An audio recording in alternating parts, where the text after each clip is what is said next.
ሰላም ሰላም ወዳጆቼ እንደምን አላችሁ? አሁንም የተከፋ ሰማይ የግጥም መድብሌ ላይ አንድ ግጥም አነብላችኋለሁ። እሱን ግጥም ይገርማችኋል የጻፍኩት ባህር ዳር ነውና ባህር ዳር የጻፍኩበትን አጋጣሚ ራሱ ነግራችኋለሁ። ገጽ 11 ላይ የሚገኝ ግጥም ነው። ርዕሱ ሰውየው ይላል ማለት ነው።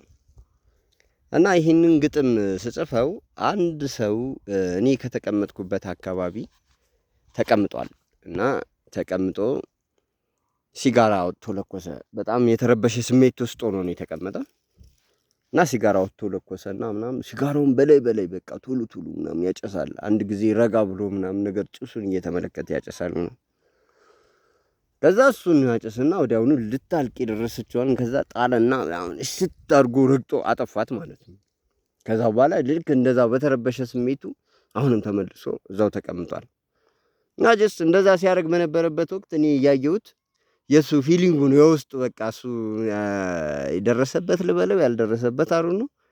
ግን ያ ስሜቱ ነው የታየኝና ይሄ ሰውዬ ምን ቢሆን ነው እንትን የሚሆነው ብዬ እዛው ጋር ያዝኩት ማስታወሻዬ ላይ መጻፍ ጀመርኩ ማለት ነው። እና እናንብበው እስኪ። ሰውየው ይላል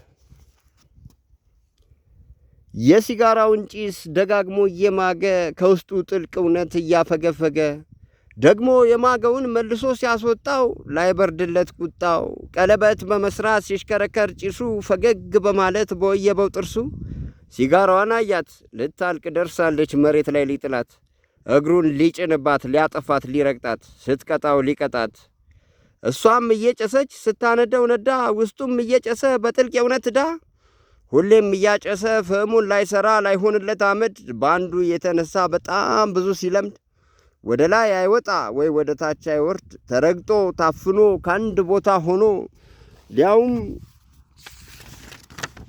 ከማይወደው ውስጡ ከማይፈቅደው ኑሮ ካለመደው አውጭኝ እስኪ ቢላት ለኩሶ ሲያጨሳት ከኖረበት ሳይለምድ እርሷኑ ቢለምዳት ቢያቀርባት ቢወዳት እንኳን ልታወጣው ባለበት ቅጣት ላይ እሷም ስትቀጣው አንቺ ከንቱ ልማድ ይቅር ካለውበት ልታወጭኝና ልኖር በነጻነት ሳትችይበት ጊዜ ሌላ ጌታ ሆነሽ ልምድና አባዜ ስታጨናንቂኝ ያመረርኩ ጊዜ አላየሽ አታውቂኝ እንዲህ ነው ማደርግሽ ከጫማዬ በስር ቀላቅዬ ከምድር አሽቼ ማጠፋሽ ያመረርኩ ጊዜ እንዲህ ነኝ አለጥፋሽ በማለት አጠፋት።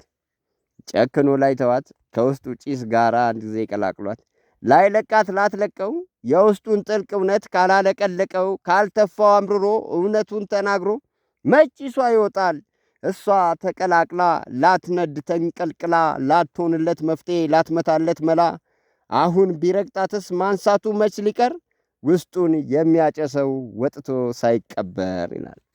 29/02/2007 ዓ.ም ባህር ዳር ተጻፈ።